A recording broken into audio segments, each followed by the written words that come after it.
আসসালামু আলাইকুম এভরিওয়ান, আশা করি সকলে ভালো আছেন। 47তম বিসিএস এর ডেইলি শেষ সময় প্রস্তুতি আপনাদেরকে স্বাগতম।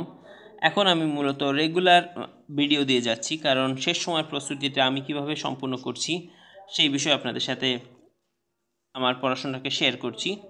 আজকে মূলত 2টা সাবজেক্ট রিভিশন ছিল এবং 3টা সাবজেক্ট, মোট 5টি সাবজেক্ট পড়েছি। তো প্রথমে এই রিভিশন পার্টে এ হ্যান্ডবুক অন ইংলিশ লিটারেচার থেকে রিভিশন করলাম। দেখুন, এই বইটা কিন্তু বাজারের অন্যতম সেরা একটা বই, অর্থাৎ অল্প লেখার মধ্যে বেশি নাম্বার তোলার মতো একটা ভালো একটা বই। মূলত ইংলিশ সাহিত্য পড়লাম শেক্সপিয়ারের ম্যাকবেথ থেকে। মূলত তার ম্যাকবেথ যেই নাটকটা ছিল, নাটক থেকে ম্যাকবেথের নাটকের গুরুত্বপূর্ণ বিষয়গুলো কিন্তু আমি হাইলাইট করে করে বারবার রিভিশন করে বারবার করে পড়েছি। এরপরে ছিল অথেলো,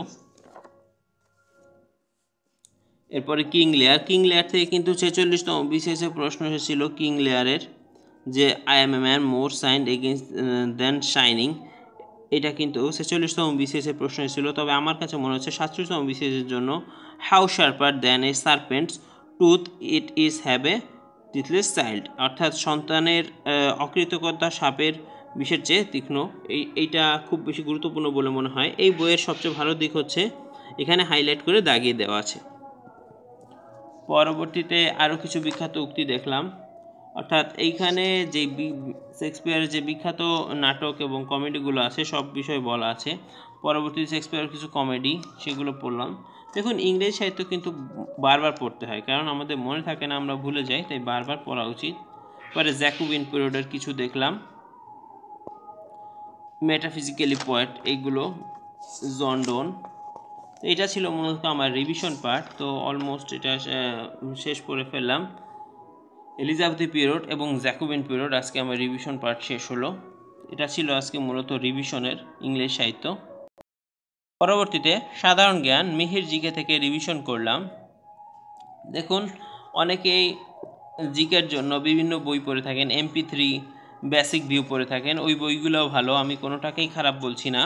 তবে মূলত যার যেইটা ভালো লাগে এবং যে যেইখান থেকে একবার পড়ে ফেলেন সেইখানটা থেকেই বারবার রিভিশন করা উচিত, কারণ রিভিশনটা বেশি জরুরি। প্রত্যেকটা বই থেকেই পাশ করার মতো মার্ক কমন আসে, কিন্তু আমাদের সমস্যাটা হয় কি, যে আমরা পর্যাপ্ত পরিমাণে রিভিশন করি না, এবং রিভিশন না করার কারণে আমরা পরীক্ষায় ভুল করি বা আমাদের ভুলে যাওয়ার সম্ভাবনা বেশি থাকে।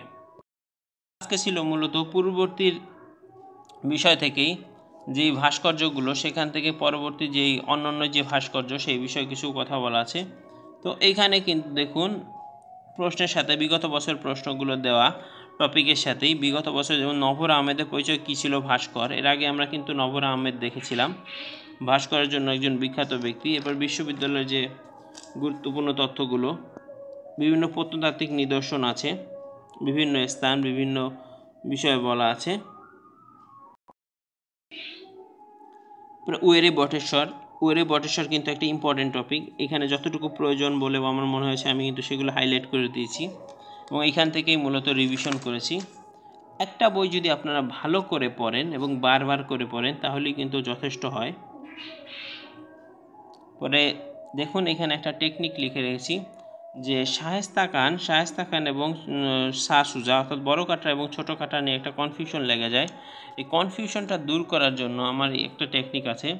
দেখুন, মনে রাখতে পারেন এভাবে, যেহেতু শায়েস্তা খান অনেক কিছু করেছেন, এজন্য এত সময় না পাওয়ায় সে ছোট কাটা নির্মাণ করেন, আর বড় কাটা নির্মাণ করেন শাহ সুজা। অর্থাৎ শায়েস্তা খান কম সময় পাওয়ায়, অর্থাৎ তিনি তো, তার আমলে কিন্তু অনেক বিখ্যাত কার্যক্রম হয়েছে, যেমন টাকায় 800 চাল পাওয়া গিয়েছে, আরও কি বিভিন্ন বিখ্যাত কর্মকাণ্ড হওয়ায় তিনি তেমন সময় না পাওয়ায় বড় কাটা নির্মাণ করেন শাহ সুজা। জাস্ট এটা মনে রাখবেন এভাবে, আর কিছু না, জাস্ট মনে রাখার টেকনিক। পরবর্তীতে বৌদ্ধ বিহারটা পড়লাম এবং বিগত বছরের কিছু প্রশ্ন ছিল। তো অলরেডি কিন্তু আমরা জিকে বাংলাদেশ বিষয়গুলির শেষ দিকে চলে এসেছি। আমরা 341 পেজে পরবর্তীতে আমরা ইনশাল্লাহ পড়ব। আমি ইনশাল্লাহ 341 পেজ থেকে আবার রিভিশন করব। তো অলরেডি আমরা কিন্তু শেষের দিকে চলে এসেছি। পরবর্তীতে ম্যাথ দেখলাম। আমি কিন্তু মূলত এখন ম্যাথের উপর বেশি জোর প্রদান করছি, কারণ ম্যাথে আমার শেষ করা দরকার। ম্যাথটা যদি আমি শেষ করতে পারি, যদিও ম্যাথ আসলে শেষ হয় না, কারণ বারবার প্র্যাকটিস করা উচিত, কিন্তু যদি ম্যাথটা একবার অন্তত শেষ করা যায় পরবর্তীতে রিভিশন করতে খুব বেশি সময় লাগবে না, এবং কিছু কোচিংয়ে যদি গিয়ে আমি পরীক্ষা দিই তাহলে আমার বিষয়টা অনেকটাই সলভ হয়ে যাবে। তো আজকে মূলত ম্যাথটা সিলেবাস ধরে ধরে শেষ করার চেষ্টা করছি। এই বইটা কিন্তু আশরাফুল স্যারের ককটেল প্রিলি বইটা কিন্তু সিলেবাস ধরে ধরে প্রশ্নগুলো করে দেওয়া। তো আজকে ছিল মূলত নতুন একটা টপিক, সরল সমীকরণ। সরল সমীকরণ আজকে ধরলাম, আজকেই শুরু করলাম। মূলত প্রথমে বিগত বছরের প্রশ্নগুলো আছে, এগুলো কিন্তু ভালো করে সলভ করেছি বিগত বছরের প্রশ্নগুলো। পরবর্তীতে এই অধ্যায়গুলোকে টপিক অনুযায়ী ভাগ করে দিয়েছে, এবং এখানে অ্যানালাইসিস আছে। খুবই গুরুত্বপূর্ণ একটা বিষয় হচ্ছে এই অধ্যায়ের অ্যানালাইসিস। দেখুন এখানে লেখা আছে প্রশ্ন বিশ্লেষণে দেখা যায় এই অধ্যায় থেকে অনিয়মিত প্রশ্ন আসে, অর্থাৎ এই অধ্যায় থেকে কতটুকু প্রশ্ন আসে, কেমন প্রশ্ন আসে, সব বিষয় এখানে বলে দেওয়া আছে। এজন্য এই বইটা খুবই গুরুত্বপূর্ণ একটা বই। এইটা থেকে যদি আপনারা করেন ইনশাল্লাহ প্রিলি এবং লিখিত দুই ক্ষেত্রেই সুবিধা পাবেন, কারণ যখন একই লেখকের বই দুইবারই পড়বেন তাহলে আপনার কনসেপ্টটা অনেক বেশি ক্লিয়ার থাকবে। তো আজকে মূলত করলাম, আমি আমার খাতায় দেখাচ্ছি বিগত বছর প্রশ্নগুলো করেছিলাম। বিগত বছর প্রশ্ন দেখুন যেখানে প্রবলেম হয়েছে সেখানে আমি বারবার করার চেষ্টা করেছি, একবার কেটে দিয়েছি, পরবর্তীতে যখন দেখেছি যে হচ্ছে না তখন তো আবার করেছি। যেখানে একটু প্রবলেম হয়েছে সেখানে লাল কালি দিয়ে হাইলাইট করেছি, যাতে আপনার উদ্দেশ্যটা হচ্ছে আপনি ম্যাথটা যত পারেন একবার না হয় 5 বার করা লাগে করবেন। যেমন এই ম্যাথটা আমি একবারই করেছি, আমি প্রথম অবস্থায় পেরে গিয়েছিলাম, এই জন্য আমার একবারই করলে হয়ে গেছে। কিন্তু আপনারা যদি কোনো ম্যাথ না পারেন তাহলে সেটা বারবার করবেন। দেখুন তারই উদাহরণ হচ্ছে এই 9 নম্বর অঙ্কটা আমি অনেকবার করেছি, আমার এখানে প্রবলেম হচ্ছিল, পরবর্তীতে আমি সলভ করতে পারিনি, আমি 9 আবার করেছি, একবার, দুইবার, এই যে একবার 3 বার, এই যে একবার 4 বার, আর এই নিচে একবার আছে 5 বার, অর্থাৎ মোট 5 বার একটা ম্যাথ আমি করেছি। তো 5-6 বার যদি করেন তাহলে কিন্তু ইনশাল্লাহ বিষয়টা সলভ করা খুব সহজ। 10 নাম্বারটা একটু প্রবলেম হয়েছে, পরে সলভ করতে পেরেছি। এর পরবর্তীতে বিগত বছর শেষ হয়ে যাওয়ার পরে আমি চলে এসেছি টাইপ 1-এ। টাইপ 1-এর ম্যাথগুলো সলভ করলাম। পরে টাইপ 2, দেখুন এখানে কিন্তু টাইপ 2-এর টাইপ লিখে লিখে আমি অঙ্কগুলো করেছি যাতে আমার সুবিধা হয়, এবং ম্যাথের প্রতি আমি শেষ দিকে যথেষ্ট জোর দেওয়ার চেষ্টা করছি, কারণ পূর্ববর্তী সব বিষয় ছিল আমার রিভিশন, কিন্তু এগুলো তো আমার ম্যাথগুলো আমার বারবার করে করতে হচ্ছে, যেটা প্রবলেম হচ্ছে সেটা আমি বারবার করে করছি।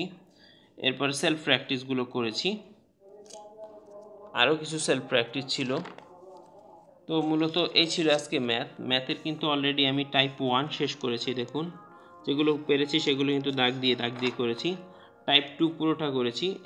এইখানে দেখুন উত্তর ছিল না, সেটাও লিখে রেখেছি যাতে পরবর্তীতে আমার কনফিউশন তৈরি না হয়। এইভাবে আপনারা করতে পারেন, যেটা প্রবলেম সেটা দাগিয়ে রাখবেন আলাদা করে, পরবর্তী শুধু বারবার প্র্যাকটিস করবেন। তো টাইপ 1 এবং টাইপ 2 কিন্তু আজকে আমার শেষ। মোটামুটি 28 থেকে 30টা ম্যাথ আমি করেছি। রেগুলার ম্যাথ প্র্যাকটিস করা উচিত বলে আমি মনে করি। আজকে কিন্তু আমি খাইরুজ থেকে মেন্টাল অ্যাবিলিটি প্র্যাকটিস করলাম।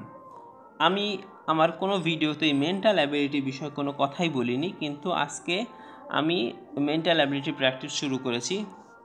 তো মেন্টাল অ্যাবিলিটি মূলত দেখুন প্রথমে এই বইতে সূচি দেওয়া আছে, প্রিলি লিখিত একসঙ্গে এই বইটায় দেওয়া আছে। খুব দুর্দান্ত একটা বই, পড়লে আশা করি ভালো লাগবে।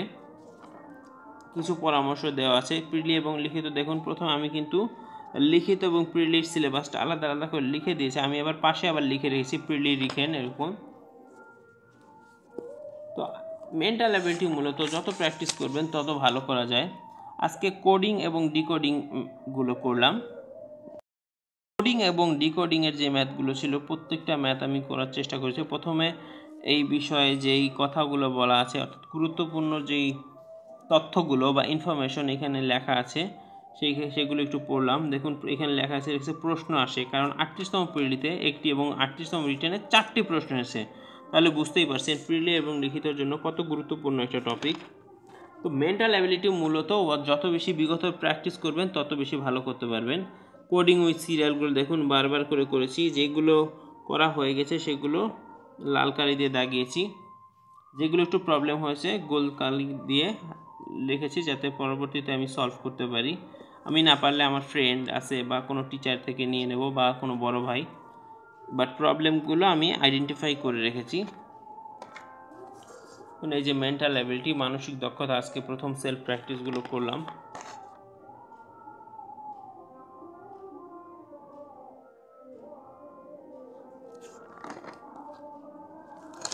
এই ছিল মূলত মেন্টাল অ্যাবিলিটির আজকে প্র্যাকটিস।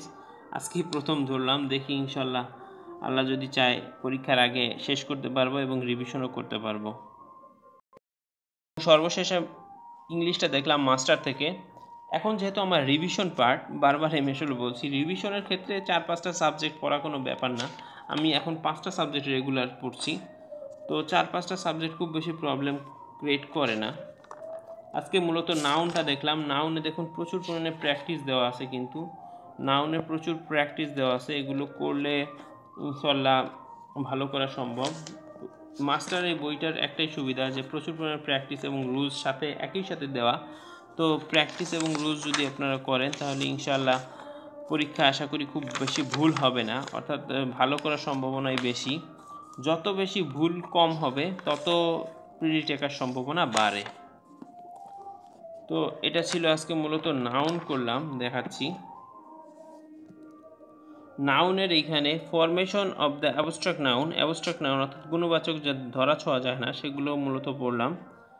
যে বিষয়গুলো যেমন অ্যাক্ট, অ্যাকশন, এগুলোর কিন্তু কোনো ধরা ছোঁয়া যায় না। নলেজ, নোন, এগুলো পড়লাম। পরবর্তীতে বিগত বছরের প্রশ্নগুলো সলভ করলাম। তো এই ছিল মূলত আজকে সারাদিনের পড়াশোনা।